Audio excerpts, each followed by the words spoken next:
We will now study a problem which is quite difficult to approach in a direct brute force manner, but becomes tractable once we break it down into simpler pieces using several of the tricks that we have learned so far.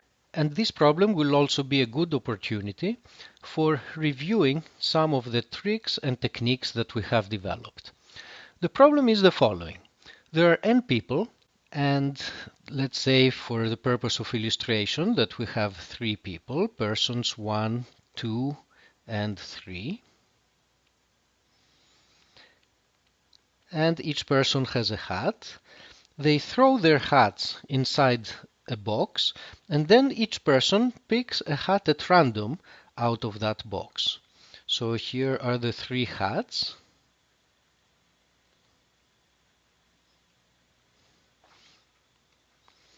And one possible outcome of this experiment is that person 1 ends up with hat number 2, person 2 ends up with hat number 1, and person 3 ends up with hat number 3.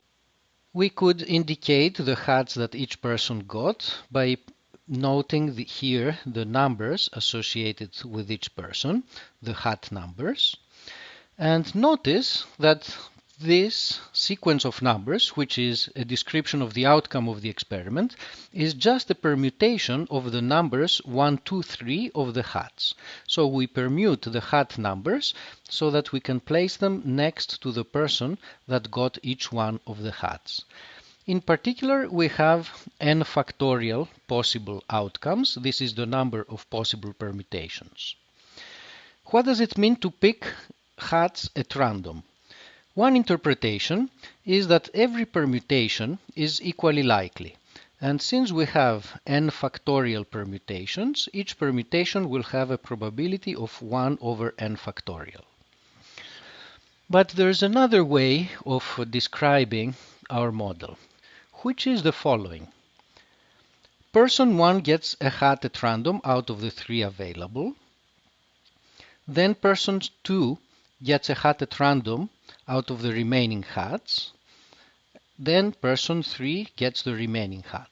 Each time that there is a choice, each one of the available hats is equally likely to be picked as any other hat.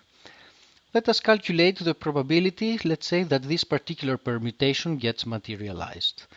The probability that person 1 gets hat number 2 is 1/3. Then we're left with 2 hats. Person 2 has 2 hats to choose from. The probability that it picks this particular hat is going to be 1/2. And finally, person 3 has only 1 hat available, so it will be picked with probability 1. So the probability of this particular permutation is 1 over 3 factorial. But you can repeat this argument and consider any other permutation, and you will always be getting the same answer. Any particular permutation has the same probability, 1 over 3 factorial. The same argument goes through for the case of general n people and n hats, and we will find that any permutation will have the same probability, 1 over n factorial. Therefore, the process of picking one hat at a time is probabilistically identical to a model in which we simply state that all permutations are equally likely. Now that we have described our model and our process and the associated probabilities, let us consider the question we want to answer. Let x be the number of people who get their own hat back.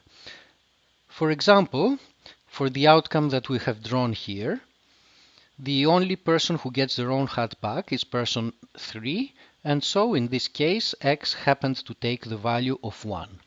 What we want to do is to calculate the expected value of the random variable x.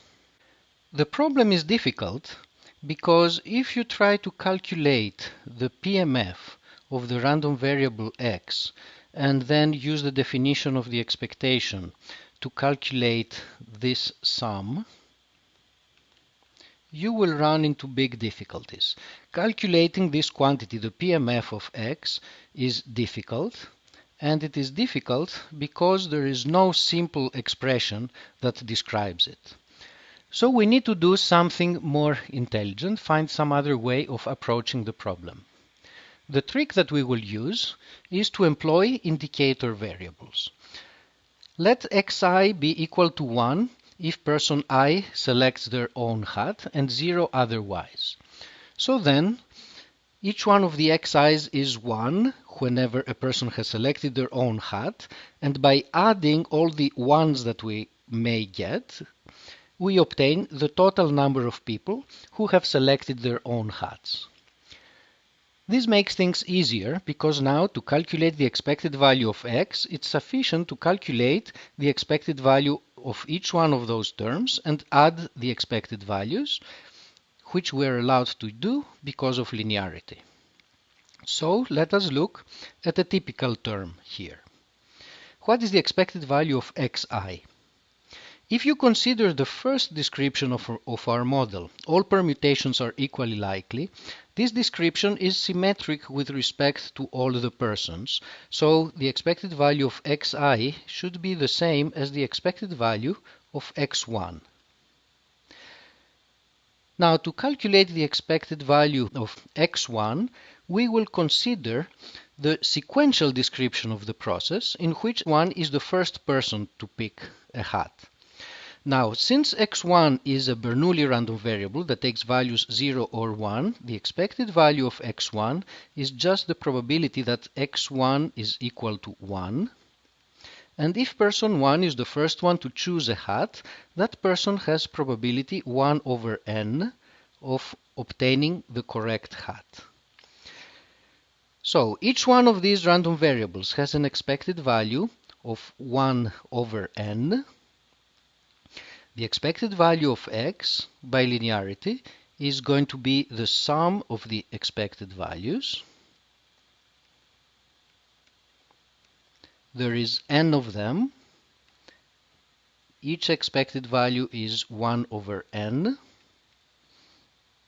And so the final answer is 1. This is the expected value of the random variable x. Let us now move and try to calculate a more difficult quantity, namely the variance of x. How shall we proceed? Things would be easiest if the random variables xi were independent, because in that case the variance of x would be the sum of the variances of the xi's. But are the xi's independent? Let us consider a special case. Suppose that we only have two persons, and that I tell you that the first person got their own hat back. In that case, the second person must have also gotten their own hat back. If, on the other hand, person 1 did not get their own hat back, then person 2 will not get their own hat back either. Because in this scenario, person 1 gets hat 2, and that means that person 2 gets hat 1. So we see that knowing the value of the random variable x1 tells us a lot about the value of the random variable x2. And that means that the random variables x1 and x2 are dependent. More generally, if I were to tell you that the first n-1 people got their own hats back, then the last remaining person will have his or her own hat available to be picked. That's going to be the only available hat, and then person n will also get their hat back. So we see that information about some of the xi's gives us information about the remaining xn, and again this means that the random variables are dependent. Since we do not have independence, we cannot find the variance by just adding the variances of the different random variables, but we need to do a lot more work in that direction. In general, whenever we need to calculate variances, it is usually simpler to carry out the calculation using this alternative form for the variance. So let us start towards a calculation of the expected value of x squared. Now the random variable x squared by simple algebra is this expression times itself, and by expanding the product we get all sorts of cross terms. Some of these cross terms would be of the type x1 times x1 or x2 times x2. These will be terms of this form, and there is n of them. And then we get cross terms, such as x1 times x2, x1 times x3, x2 times x1, and so on. How many terms do we have here? Well, if we have n terms multiplying another terms, we have a total of n squared terms. N are already here, so the remaining terms, which are the cross terms, will be n squared minus n. Or in a simpler form, it's n times n minus 1. So now, how are we going to calculate the expected value of x squared? Well, we will use linearity of expectations. So we need to calculate the expected value of xi squared, and we also need to calculate the expected value of xi xj when I is different from j. Let us start with xi squared. First, if we use the symmetric description of our model, all permutations are equally likely, then all persons play the same role. There's symmetry in the problem. So xi squared has the same distribution as x1 squared. Then x1 is a 0-1 random variable, a Bernoulli random variable. So x1 squared will always take the same numerical value as the random variable x1. This is a very special case, which happens only because a random variable takes values in 0, 1, and 0 squared is the same as 0, 1 squared is the same as 1. This expected value is something that we have already calculated, and it is 1 over n. Let us now move to the calculation of the expectation of a typical term inside this sum. So let I be different than j and look at the expected value of xi xj. Once more, because of the symmetry of the probabilistic model, it doesn't matter which I and j we are considering, so we might as well consider the product of x1 with x2. Now, x1 and x2 take values 0 and 1, and the product of the two also takes values 0 and 1. So this is a Bernoulli random variable, and so the expectation of that random variable is just the probability that this random variable is equal to 1. But for the product to be equal to 1, the only way that this can happen is if both of these random variables happen to be equal to 1.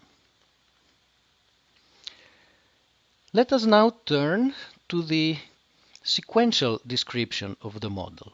The probability that the first person gets their own hat back and the second person gets their own hat back is the probability that the first one gets their own hat back and then multiplied by the conditional probability that the second person gets their own hat back, given that the first person got their own hat back. What are these probabilities? The probability that the person gets their own hat back is 1 over n. Given that person 1 got their own hat back, person 2 is faced with a situation where there are n minus 1 available hats, and one of those is that person's hat. So the probability that person 2 will also pick his or her own hat is 1 over n minus 1. Now we are in a position to calculate the expected value of x squared. The expected value of x squared consists of the sum of n expected values, each one of which is equal to 1 over n, plus so many expected values, because we have so many terms, each one of which, by this calculation, is 1 over n times 1 over n minus 1. And we see that we get cancellations here, and we obtain 1 plus 1, which is equal to 2.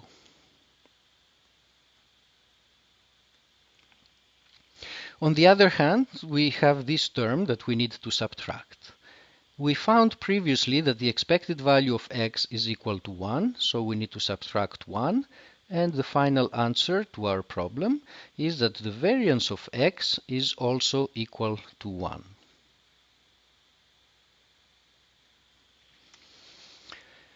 So what we saw in this problem is that we can deal with quite complicated models, but by breaking them down into more manageable pieces, first, break down the random variable x as a sum of different random variables, then taking the square of this and break it down into a number of different terms, and then by considering one term at a time, we can often end up with the solutions or the answers to problems that would have been otherwise quite difficult.